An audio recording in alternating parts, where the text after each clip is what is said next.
शिंदे सेना व स्थानिक नागरिकाच्या विरोधानंतर बदलापूर अत्याचार प्रकरणातील आरोपी अक्षय शिंदे यांच्यावर अखेर न्यायालयाच्या आदेशानुसार उल्हासनगर शांतीनगर स्मशानभूमीत प्रचंड पोलीस बंदोबस्तात सायंकाळी 5 वाजण्याच्या दरम्यान अंत्यसंस्कार करण्यात आले. शिंदे सेना व स्थानिक नागरिकांच्या विरोधामुळे शांतीनगर स्मशानभूमी परिसरात तणाव निर्माण झाला होता. मात्र पोलीस बंदोबस्तापुढे तणावपूर्ण वातावरण निवळले. उल्हासनगर कॅम्प नंबर 3 शांतीनगर स्मशानभूमीमध्ये सकाळी 11 वाजता दफन करण्यासाठी एक खड्डा काहीजण खोदत असल्याची माहिती स्थानिक नागरिकांना मिळाली.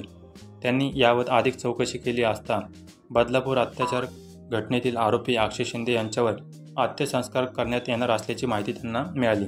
त्यांनी याची माहिती शिंदे सेनेचे माजी महानगर प्रमुख राजेंद्र चौधरी यांना दिल्यावर चौधरी यांच्यासह शिवसैनिक व स्थानिक नागरिकांनी शांतीनगर स्मशानभूमीकडे धाव घेतली. खोदलेला खड्डा बुजविला, तसेच अंत्यसंस्कार करू देणार नाही असाही पवित्रा घेतल्याने तणाव निर्माण झाला.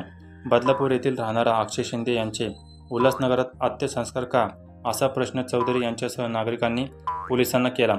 अखेर पोलिसांनी घटनास्थळी धाव घेऊन आंदोलन करणाऱ्या चौधरी यांच्यासह नागरिकांनी पोलिसांनी समजूत काढली. मात्र आंदोलक ऐकण्याच्या मनस्थितीत नसल्याने अखेर पोलिसांनी धरपकड करून अटक केली. स्मशानभूमी शिलबंद शिंदे सेनेचे माजी महानगर प्रमुख राजेंद्र चौधरी, रवींद्र निकम, बाळा श्रीखंडे यांच्यासह असंख्य जणांची दुपारी 3 वाजता पोलिसांनी धरपकड करून मध्यवर्ती पोलीस ठाण्यात आणले. तर जमलेले स्थानिक नागरिकांना पोलिसांनी पिटाळून लावत स्मशानभूमीचे प्रवेशद्वार बंद केले. पोलिसांचा बंदोबस्त ठेवून स्मशानभूमीत जाण्यास प्रतिबंध केलं.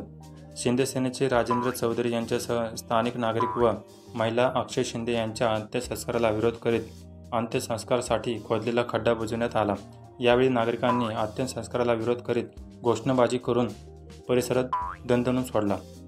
शांतीनगर स्मशानभूमीत अक्षय शिंदे यांच्यावर अंत्यसंस्कार करण्याचे निश्चित झाल्यावर पोलिसांनी शिवाजी चौकातून काही नाका कामगार आणून त्यांच्याकडून खड्डा खोदल्याचे बोलले जात आहे. अंत्यसंस्कारासाठी काही अप्रिय घटना घडू नये म्हणून मोजक्या नातेवाईकांना सोडण्यात आले. मीडिया प्रतिनिधीला आतमध्ये एंट्री देण्यात आली नाही. त्यामुळे पत्रकारांनी पोलिसांकडे नाराजी व्यक्त केली आहे.